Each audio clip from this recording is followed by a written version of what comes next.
Morning students, dear students, आज हम हमारी महाभारत की बुक से 7वां, 8वां और 9वां दिन लेसन नंबर 30 करेंगे।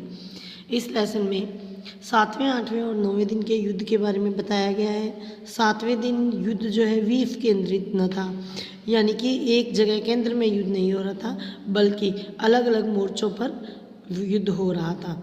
प्रत्येक मोर्चे में विख्यात वीरों के बीच में घमासान युद्ध हो रहा था। एक मोर्चे पर अर्जुन और भीष्म का, कहीं दुर्योधन और विराट राज, अन्य मोर्चे पर शिखंडी और अश्वत्थामा में लड़ाई हो रही थी। एक स्थान पर धृष्टद्युम्न और दुर्योधन युद्ध कर रहे थे। एक और नकुल सहदेव अपने मामा शल्य पर बाण बरसा रहे थे। उधर भीमसेन दुर्योधन के 4 भाइयों से अकेला लड़ रहा था एक मोर्चे पर। एक अन्य मोर्चे पर घटोत्कच और भगदत्त में भयंकर युद्ध हो रहा था। एक और मोर्चे पर अलवंश और सात्यकी का युद्ध हो रहा था। युधिष्ठिर और श्रद्धायु का युद्ध हो रहा था। कृपाचार्य और चेकितान का एक अन्य मोर्चे पर लड़ रहे थे। और द्रोणाचार्य और विराट राज का युद्ध हो रहा था। विराट राज के 2 पुत्र पहले ही दिन लड़ाई में काम आ गए थे, उत्तर और श्वेत। 7वें दिन उनका तीसरा पुत्र शंख भी पिता के देखते ही देखते उसके प्राण पखेरु उड़ गए। और परंतु यह युद्ध अधिक देर तक नहीं चला। सूरज अस्त होने वाला था और युद्ध बंद हुआ। 8वें दिन युद्ध शुरू हुआ तो पहले ही धावे में भीमसेन ने धृतराष्ट्र के 8 बेटों का वध कर दिया। यह एक ऐसी घटना थी जिससे अर्जुन शोकविल हो गया। उसी समय एक ऐसी घटना हुई जिससे कि अर्जुन शोक में डूब गया।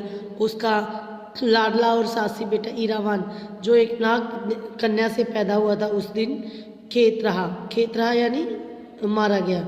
इधर भीमसेन के पुत्र घटोत्कच को जब देखा कि इरावन मारा गया तो उसने इतनी जोर से गर्जना की कि युधिष्ठिर ने सोचा कि घटोत्कच पर कोई संकट आया है, तो उसने भीम को तत्काल वहाँ भेजा। भीमसेन के आने के बाद तो युद्ध और भी भयानक हो गया। दोनों पिता पुत्र ने कौरव सेना में हाहाकार मचा दी।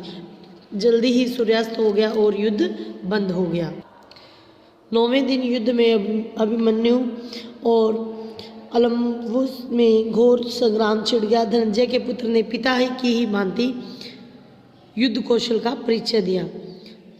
पांडवों की सेना की पितामह ने उस दिन बुरी हालत की, यहाँ तक कि 9वें दिन अर्जुन और श्री कृष्ण को भी बड़ी पीड़ा हुई। सैनिक बहुत पीड़ित हो रहे थे। थोड़ी ही देर में सूर्यास्त हुआ और 9वें दिन का युद्ध बंद हो गया। ये था आपका